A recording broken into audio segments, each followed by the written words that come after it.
Halo, Shalom. Berjumpa lagi di dalam channel Pengkhotbah Deso.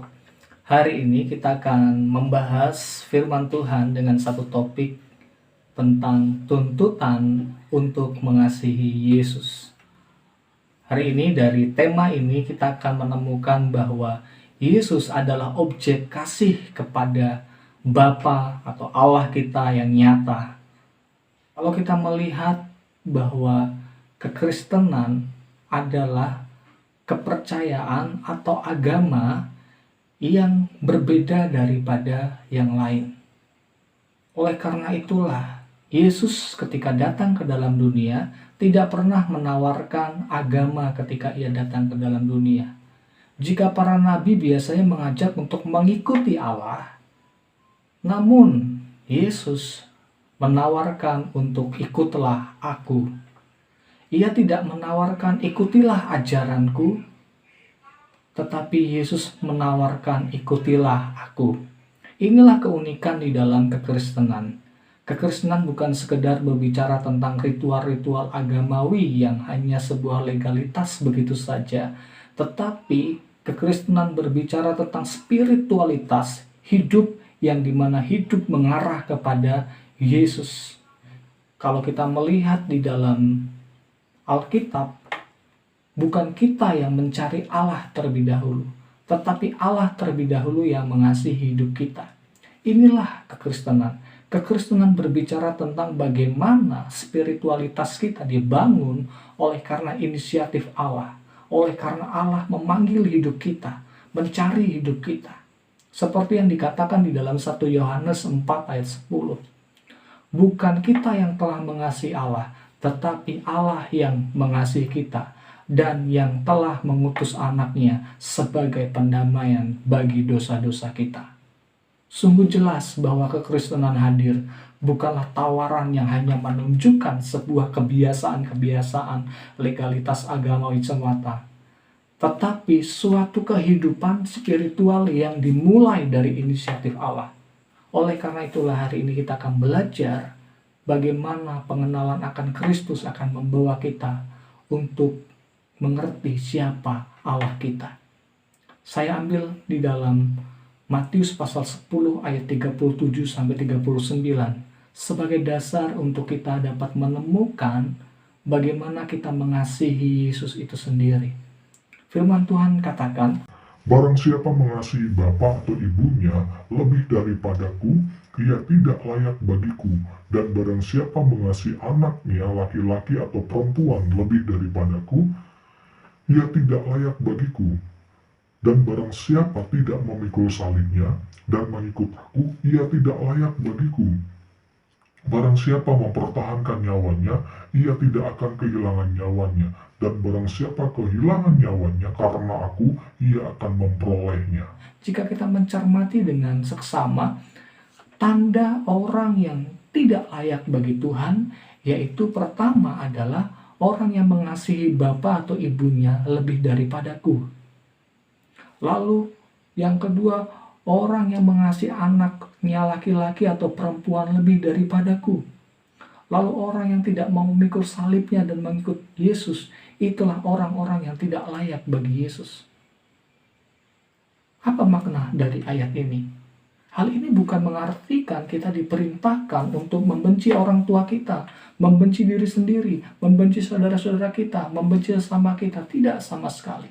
Tetapi di sini Yesus ingin menekankan bahwa ketika kita mau ikut Tuhan kita Yesus Kristus, maka Ia menuntut kasih yang totalitas. Seorang teolog bernama John Piper menjelaskan hal ini sebagai berikut. Yesus menuntut emosi kita hanya terarah kepadanya dan tidak kepada yang lain. Memberikan kasih yang terbaik hanya kepada Yesus. Inilah salib yang harus kita pikul. Inilah penyangkalan diri kita. Percaya kepada Yesus, mengikut Yesus, melibatkan respon dan komitmen pribadi kita.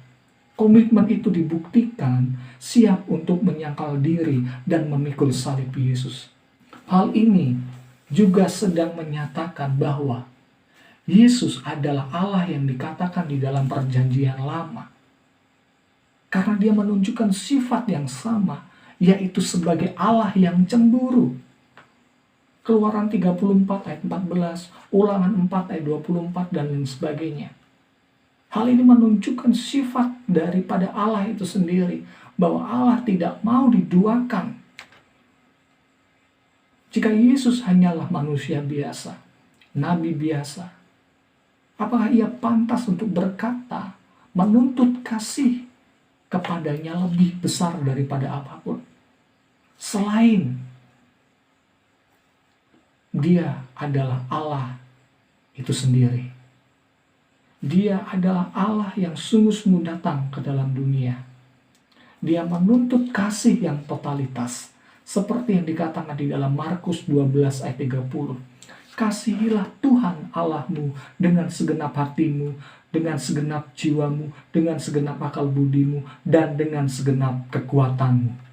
Sangat jelas bahwa di dalam pribadi Yesus, dia memiliki dua natur yang begitu luar biasa. Ketika dia menjadi manusia, dia sungguh-sungguh menjadi manusia. Namun, keilahiannya tetaplah ada di dalamnya. Sehingga ketika kita datang kepada Yesus, hendaknya kita mengasihinya dengan segenap hati kita, dengan segenap jiwa kita, dengan segenap akal budi kita, dan dengan segenap kekuatan kita. Sebab dia adalah Allah yang layak untuk ditinggikan. Allah yang layak untuk dikasihi. Jadi untuk mengasihi Allah, kita harus mengenal lebih dalam. Allah tidak mungkin dihormati dengan kasih yang tanpa dasar.